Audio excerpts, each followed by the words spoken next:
What's good, everyone? This your main correspondent, Alan Taylor, and I'm back in the broadcast room. And this is where we at now. So yeah, new footage has come out with the Alex Pretti guy, and this is the deal here. I'm still a firm believer that these people don't need to be out there antagonizing, getting in the way, things like that. I'm sorry, this is just logical thinking here. I'm not going to do anything stupid like that. That makes no sense. I'm not going to go and impede on an investigation or pull up to a crime scene where police are at. That makes no sense. Police, federal agents, it don't fucking matter. Law enforcement is law enforcement in my eyes. I'm not going to pull up somewhere where law enforcement is at doing whatever they do. So now we see what this guy was really doing, prior to the situation to where he just, got deleted. And, the family's going to respond, things like that. Everybody's talking. So we're going to check this out and see how this is really going down. Quarters, nickels, and dimes, people.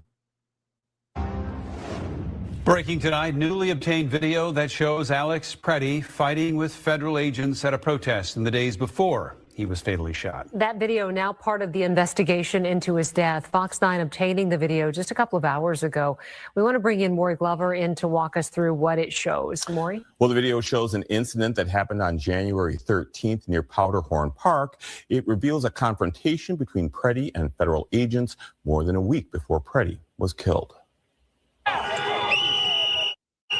The video begins with a man now identified as Alex Pretti standing in a crosswalk and making an obscene gesture towards federal agents as they get out of an unmarked SUV.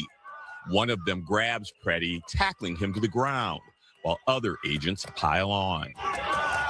For several seconds, a handful of agents struggle with Pretti on the pavement in front of a crowd of 15 to 20 angry whistleblowing observers.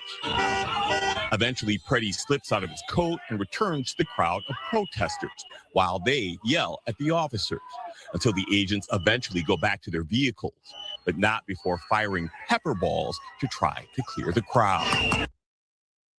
Now, my question is, why didn't they arrest him then? Because he did assault the vehicles. He did assault government property. Come on now. Those vehicles are government property. They should have arrested him then.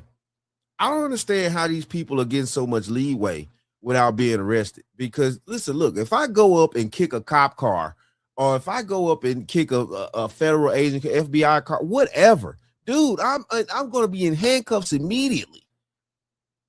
Definitely if they're standing, definitely if I'm stupid enough to walk up to a government vehicle and kick it while standing there in front of officers. While officers are standing there. What? Are you kidding me? This makes no logical sense.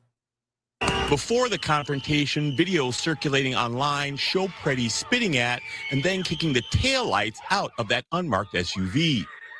This 2.5-minute video ends with the federal vehicles leaving the scene without taking Pretti into custody as smoke billows in the intersection. You okay?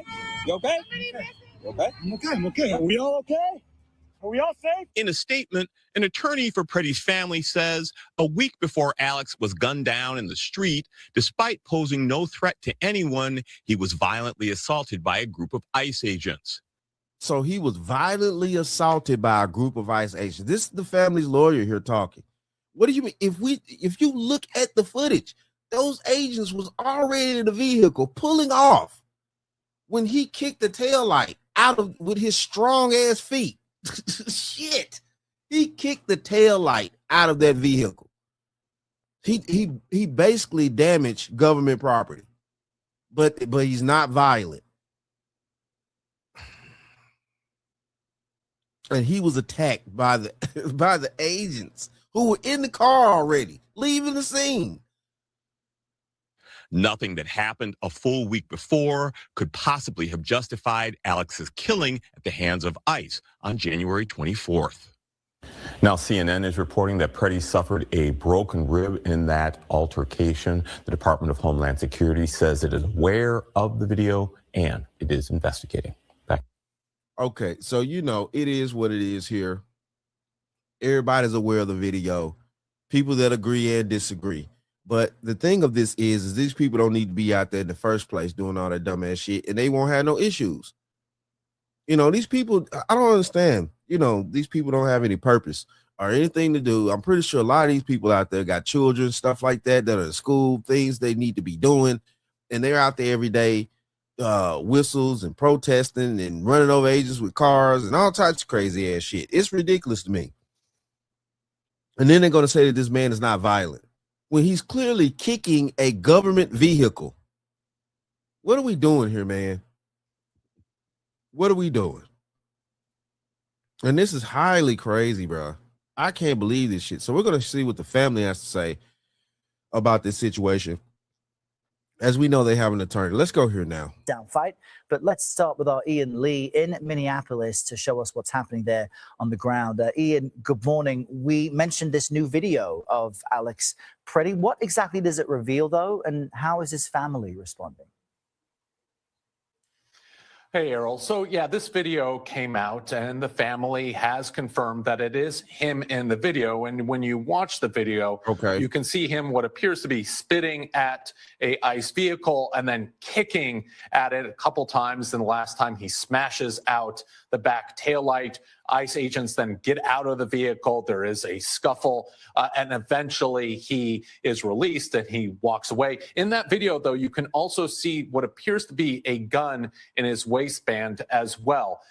This incident happened 11 days before that fatal shooting. And some people may look at it and say, you know, it doesn't cast him in the most favorable of light. Well, his family released a statement through their lawyer, and that it says, a week before Alex was gunned down in the street, despite posing no threat to anyone, he was violently assaulted by a group of ICE agents. Nothing that happened a full week before could possibly have justified Alex's killing at the hands of ICE on January 24th. So the family. Now, see, this is the thing here, justifying.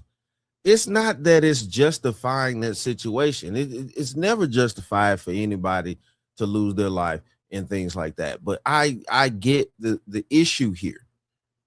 The issue here is these people are out here interrupting law enforcement. You don't do that. You can't go out there and, you know, pull up to a crime scene where law enforcement is there and then just think you just gonna roam through there. Definitely, I mean, I get it if you're a investigative journalist or you work for the news, something like that. They probably would allow you to be in the area or close to it just to report. But these people are actually running up on law enforcement, getting in their faces, talking out the side of their necks. And you mean to tell me that anybody in law enforcement is going to allow you to run up on them that close when they're carrying firearms? They don't know what you're carrying. It doesn't make any logical sense. And I'm tired of living in a fucking society where you people don't want to accept the truth because you're too damn delusional and stupid, and it's a personal problem. Who cares anymore? You got a personal problem with being delusional, and that's your own issue. I'm not going to deal with it, and there's plenty of others that think like me. This is crazy out here. He posed no threat. No threat to who when he kicking government vehicles? What is this? Is saying that the two incidents are not related, but it does shed new light on just who Alex Pretti was and in his involvement in the anti-ICE protests in Minneapolis. And then, of course, that video was followed by his shooting death this past Saturday. What are we learning about the agents involved in that? Yeah, so two agents involved in the shooting. That shooting happened about 5 seconds after someone says he has a gun, and despite that gun being taken away from him. Well, right afterwards, Gregory Bovino said that the agents had been reassigned for their safety to different areas because he was afraid they'd be doxxed or their identities would be revealed. Well, we're finding out now that they were placed on administrative leave. We don't know exactly the time they were placed on leave, but that goes along with the protocol that is typical with incidents where you have federal agents using their guns, Errol. That's typical for any officer, federal or local, that actually is involved in the shooting to be on administrative leave until the investigation, figures everything out. It just is what it is. Ask any legitimate police officer, federal agent, whatever, things like that. When they are involved in a shooting, they have to go on leave until the investigation goes down. And they also have to turn in their firearm. So it is what it is here. But I don't think that we need to, I'm not going to say not have sympathy for human life, because that's preposterous if you don't. All I'm saying is, though, when these people are out here doing this type of madness, something that I wouldn't even do, because it's crazy to me that I would go out there and pull up to anywhere where police are doing whatever they're doing and just get in their faces and stuff like that. And I can't imagine that. I can't imagine doing that. Definitely as a black man in America, bruh, like, listen, look, this, what? Shit. Are you kidding me? And I hate to put a little race in this thing, but it is what it is. Dude, are you kidding me? Are you kidding me? Man.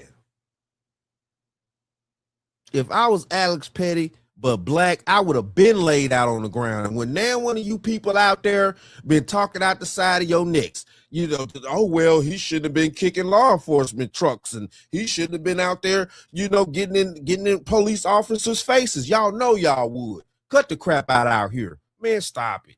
So let's check this out right here. We're going to see the full situation here of how it really went down. Let's go here.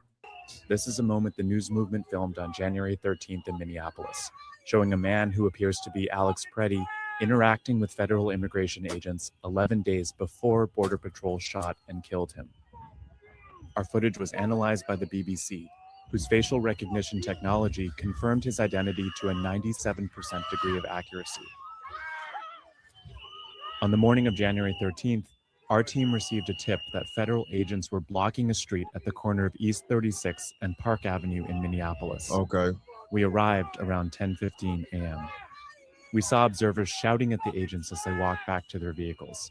When they started driving away, the man kicked their taillight. An agent then got out of the vehicle, grabbed him, and pushed him to the ground.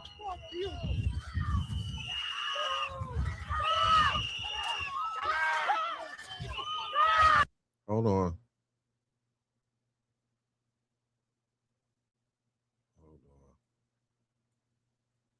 Oh, shit.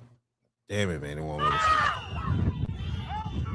During the altercation, agents fired tear gas and pepper balls into the crowd. They continued to hold the man down before they retreat, and he walks away.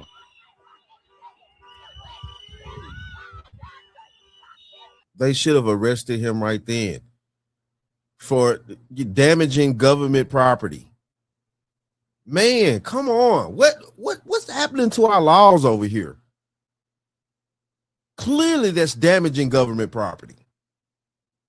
I mean, just on damaging government property alone, he should have been arrested.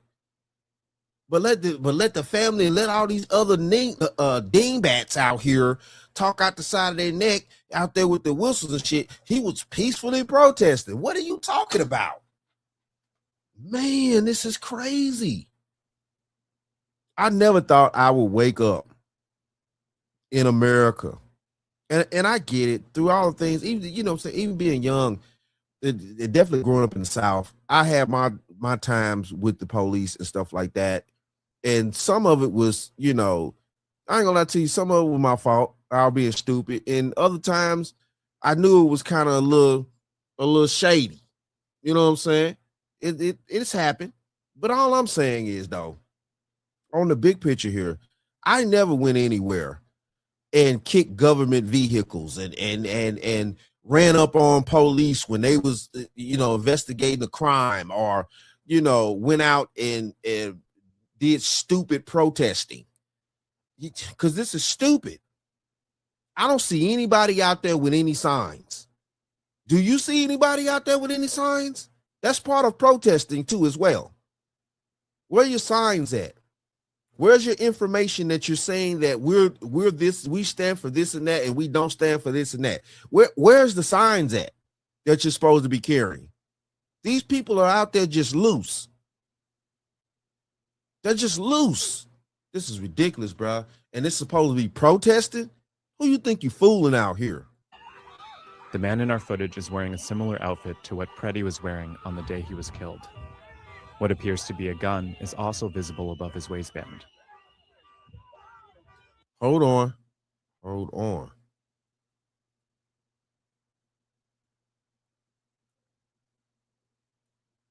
Ah, right there.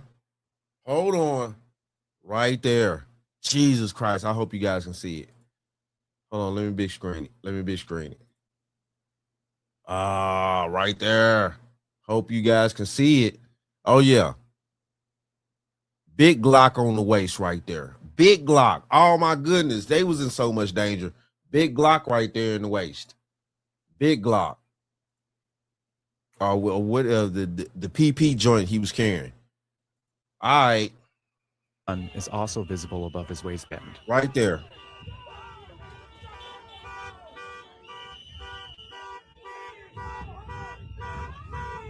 You can still see it hanging out.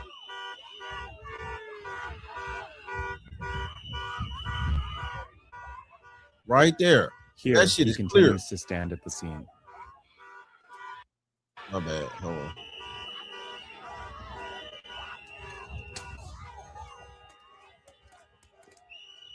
On the day he was killed, the Department of Homeland Security claims Pretti, a 37-year-old ICU nurse, approached officers holding a handgun. That claim has been contradicted by analysis of bystander videos from multiple news investigations, which concluded that Pretti was holding a phone, not a gun, when he was pinned to the street.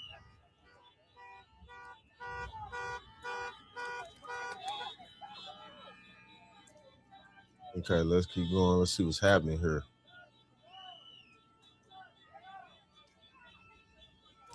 Okay, so it looked like it had died down. Most of the officers left. You know, regardless of the situation here, holding a gun, whatever, you know, still had a gun on him. So we're going to go here now. And Elizabeth Warren has something to say about this gentleman, Alex Pretti.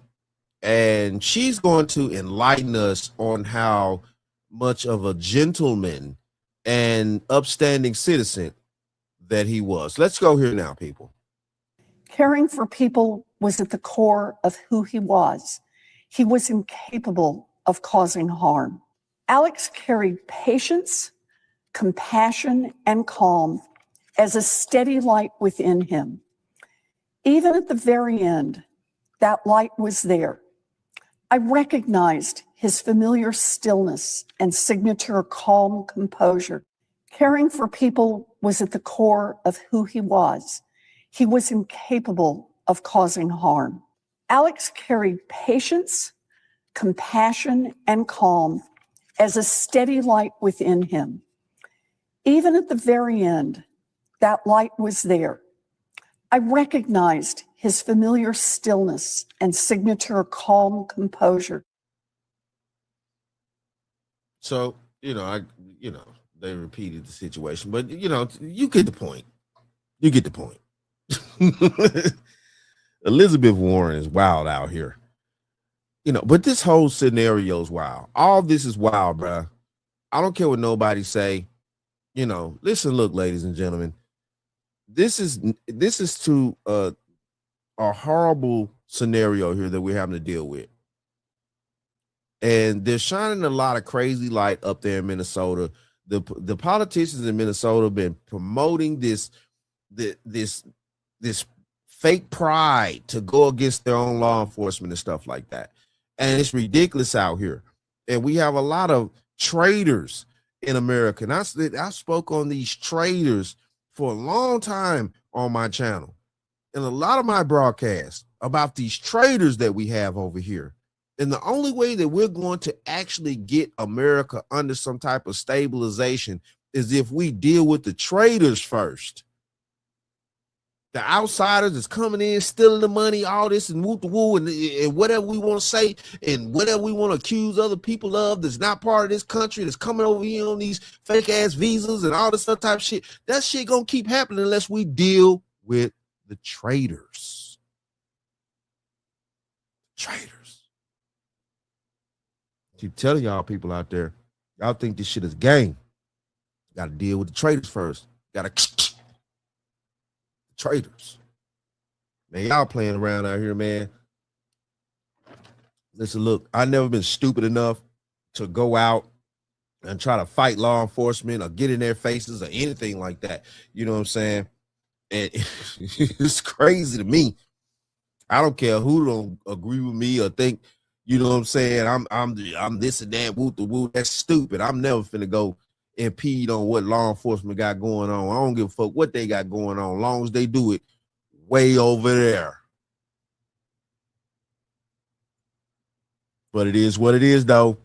Shout out to all my subscribers. Man, love to y'all. If you're new to the channel, please hit that like, share, subscribe button. Make sure you ring that bell to be notified whenever I decide to post things. And like I always say, and that, my friends, is the bottom line. That, my friends, is the bottom line. Y'all playing around.